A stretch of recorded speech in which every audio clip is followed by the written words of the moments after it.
that really underscores what was said earlier about the importance of implementing the agreement that the WTO reached in December on trade facilitation. Because that's about reducing barriers at the border and harmonizing customs and making it easier for all companies of all sizes, small and medium-sized businesses, to trade with each other. And the estimates are that the developing countries actually benefit more than the developed countries because the borders are so thick and there's so many barriers to trading among neighbors here. And so it's an area that I know we're all focused on, and we hope Africa fully implements the World Trade Organization agreement that was agreed to in Bali. And I think the international community as a whole stands ready to help in that regard. Let's shift gears a bit, and of course we've asked you to send us your tweets. Don't forget the hashtag is Africa Growth. Jabo, a question for you, and this is a question from Christopher Ballier. Africa's economic growth is forecast at 5.2%. What challenges and opportunities are shaping Africa's growth outlook? And I'm asking this specifically to you because South Africa is actually dragging down the rest of the sub-Saharan African growth outlook. South Africa is only expected to grow by 2.3% this year, according to the IMF. Yeah, I think first and foremost, growth is growth. But growth below 3% doesn't create jobs, Jabo. No. We need 3% growth in South Africa to create jobs. I'm saying first and foremost, growth is growth. Secondly, African growth is what we should concern ourselves about. This notion that Nigeria is growing faster or bigger than South Africa, I think really we cannot afford that. We are about the growth of Africa, from whence it comes. And because we can sit here and are we talking about per capita growth? Are we talking about growth, which I thought this theme was about how do we make it inclusive? Are we talking about portfolio-driven growth? Are we talking about Europeans or Americans that for whatever reason they had in their domestic markets had to come here, and as soon as the cloud disappeared, they took their briefcases and left? So growth is growth. What we need to focus ourselves on is the growth that we're having inclusive? Are we distributing it? But secondly, specifically, one has to recognize you're growing at different paces. Certain growth is related to certain base. For myself, I welcome and applaud Nigeria being the biggest economy in Africa. We being the second largest economy in Africa, all of us growing. So I honestly think we need to ask ourselves, what is it that we need to do that we grow, all of us, before we grow with other people? We need to say we want to see the policies that give us certainty. I appreciate what you said, Mr. President, that you proudly made sure as a Nigerian leader that a Nigerian businessman is the wealthiest man because he will invest here. Then other people will come and invest here. We need to create champions, firstly within country, within the region, within the continent. The Dutch are proud about Heineken. We need to be proud as Nigerians and as Africans about Aliko. We need many Alikos. When it's all said and done, Aliko will remain Nigerian. So I appreciate this, Mr. President, that it's unashamed, it's unapologetic, then you can take your big guns to fight outside. You need your warships, and you must create them.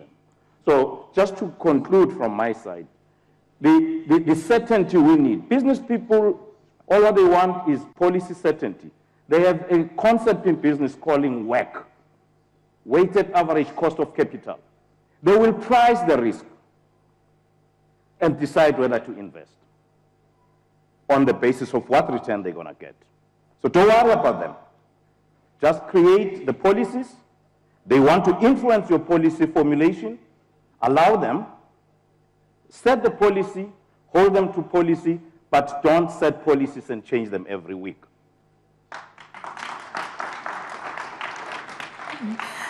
Jean-François, would you like to comment on that? Being a multinational company, of course, and enjoying the fruits of the growth on the continent. I violently agree with John. I think he's so right. when I was a young boy, I started to work in Africa for Heineken in Cameroon and Rwanda and then the former Zaire. And I remember there were some business leaders who were Africans, but they were at the most wholesalers. Today, Aliko is an industrialist and one of the biggest ones. And that is the evolution that I have seen in the 30 years. So you need, for development, also captain of industries who are national.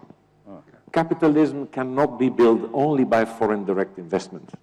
It is a blend of national investment and foreign direct investment. So I couldn't agree more with what he says.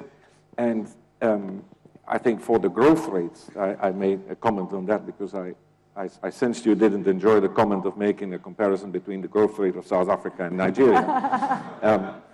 I view it on a very long term. It's from time to time a bumpy road, but it's a growth road.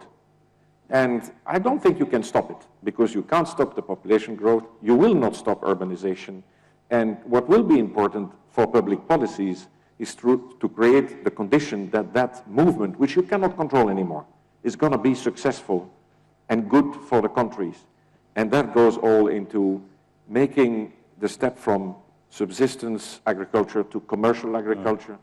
It is to succeed in your urbanization where you need manufacturing and service industry, all that road, and making your growth more inclusive.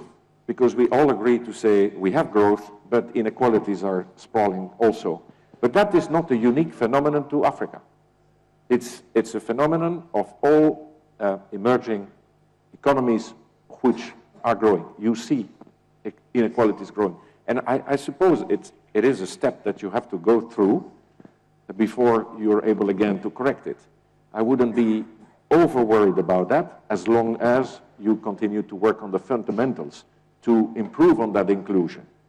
Mr. President, inequality, putting a dent in unemployment, and I'll use the South African example, it's perpetually stuck at 24, 25%. And we're looking at growth rates that we want to target growth rates that will create jobs as well. We want to bring down inequality. I'm sure these are top of mind for you as well, and it's all about sustainable growth, and Nigeria has been able to bring that sustainable growth over 7% for a while now. Do you think that it's doable? Is it achievable down the line by ensuring that we also bridge that inequality gap? Thank you. Before I make a brief comment on that, I agree with my South African brother. Normally when these figures come out, because society mentioned it, it looks as if there's a competition between South Africa and Nigeria, but there's no basis for even that competition.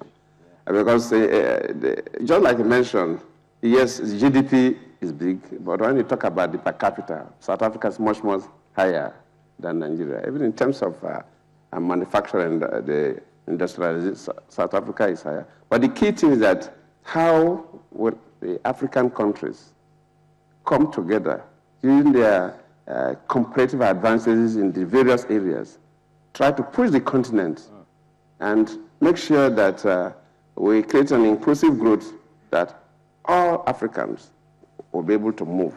And every African country will be producing one thing or the other as a kind of contributing to the common cause, so that the continent will no longer be projected by the news media that are always looking at the negative aspects of Africa and begin to see something positive. Wherever you go, you will not be seeing children that are suffering from kwashiorkor, or maybe girls from secondary school that have been kidnapped. It will not be the flat story, but it will show us that it's a continent that is developing. Then, of course, when you talk about the inclusive growth and so, you know, I've already mentioned that in terms of the World Bank published, I think I saw it in the paper, I don't know how true it is, but because I didn't read directly the recent publication, that Nigeria is considered as the fifth poorest country. We are now talking about economy that is over $500 billion. But at the same time, and you have very rich people like the Dangote that is one of the richest person in Africa, and even globally his rating is quite high. And beside Dangote, there are so many people.